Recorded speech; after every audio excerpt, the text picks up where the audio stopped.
From the Young Turks radio studio in Hollywood, California, this is Turks and Jerks on Politics TV. When it comes to picking our Turk of the Week and our Jerk of the Week, we try very hard here, not to be too obvious. But sometimes the obvious is so obvious that it's obvious.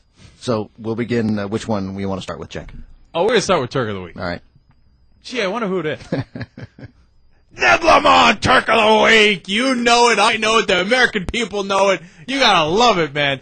Down goes Lieberman. Down goes Lieberman. And I think they said Ned Lamont couldn't do it. That's what I thought I remembered. Yeah, they did say that. How about that filibuster vote, Joe Lieberman? Payback's a bitch. Good luck running on the independent card.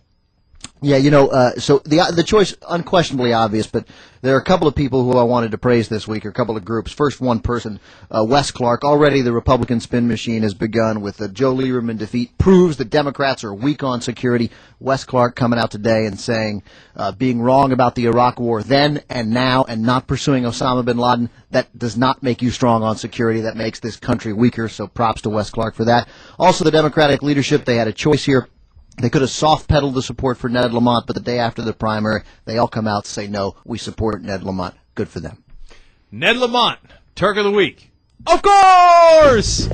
Our Turk of the Week, Ned Lamont. Of course!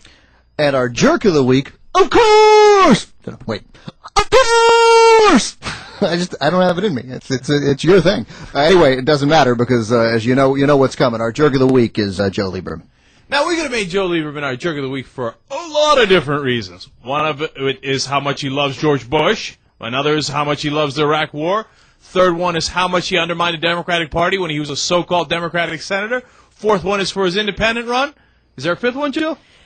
Of course! I'm sorry. I had to try it. Of course! Come on, I stayed up for 99 hours for that goddamn filibuster. And you know what, Lieberman? You let us down. Where were you on the Alito filibuster? Come on!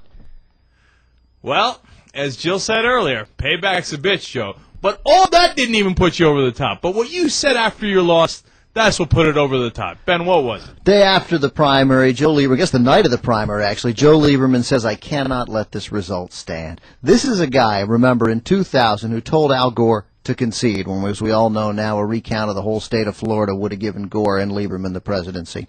And it's a guy who, during the Alito filibuster earlier this year, says, I'm going to vote against Alito, but I'm not going to support the filibuster, and he tells Sean Hannity why, because it's time to move on. So it was time to move on then.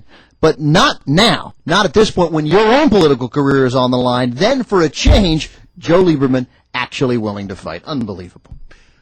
Joe, I think it's time to move on already. Definitely, no question. It's move on to becoming Jerk of the Week. Joe Lieberman. Of course!